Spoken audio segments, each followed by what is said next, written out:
السلام عليكم اخوان، تحيه كبيره لكم. مبروك علينا البارح الانتصار على منتخب من اقوى المنتخبات اللي شفناها صراحه، وهو منتخب النيجيري اللي انتصرنا عليه بضربات الجزاء. بالنسبه للمنتخب المصري غادي نعطيكم شكون اللي كان سبب وراء الخساره ديالكم البارحه. عاد نكمل الفيديو.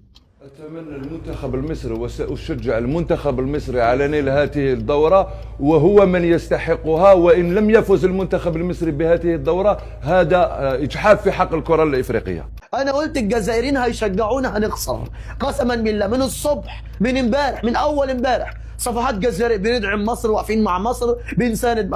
طلعنا معاكم يا حبيبي، طلعنا معاكم خلاص، يعني طلعنا معاكم، طلع احنا وانتوا طلعنا خلاص طلعنا. هادو هما اللي كانوا سباب ورا الخساره ديالكم. ما كاينش شي دوله يتعاملوا معاها. راكم شفتوا الرئيس الفنزويلي سينوا معاه اتفاقيه تعامل عسكري، تم الاعتقال ديالو، ضربوا الطم، ما خرجوش ولو ببيان استنكاري. البارح شجعوا المنتخب المصري، شجعوا المنتخب النيجيري، خسر المنتخب المصري خسر. انا عندي واحد طلب واحد الاخوان ديالنا وجيراننا اللي ولينا كنحبوهم الجزائريين، هو انهم يشجعوا المنتخب السنغالي في المقابله النهائيه. الله يرحم الوالدين لما شجعوا السنغال. الله يجازيكم بخير، شجعوا السنغال بقوه بقوه بقوه بقوه، باش ان شاء الله المغرب يدي الكان.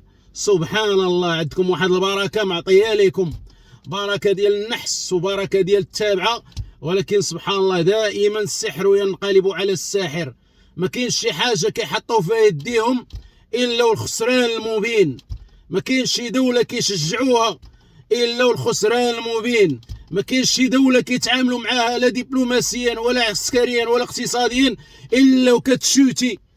سبحان الله العظيم، عندهم واحد البركه. ولكن حنا عارفين كمغاربه هذيك البركه منين جاتهم؟ عرفتوا مناش؟ من سوء الجوار، من الحقد اللي عندهم في قلبهم والحسد اللي عندهم في قلبهم تجاه الجيران ديالهم. الله عز وجل جعل شرهم في نحورهم. سبحان الله، البركه ديالهم طارت هذا زمان، والصوره ديالهم اتضحت لجميع الدول. كاع الدول غادي يوليو يتمناو ان الجزائر ما تشجعهمش. كاع الدول غادي يوليو يتمناو ان الجزائر ما تعاملش معاهم، لا عسكريا ولا اقتصاديا ولا دبلوماسيا. دولة كتب على جبينها النحس والتابعة، حاضين بعضياتهم وحاضين جيرانهم. الله سبحانه وتعالى طرح البركة عند الجيران ديالهم وغاديين للقمة، وهما طارت البركة ديالهم وغادي نازلين الضص.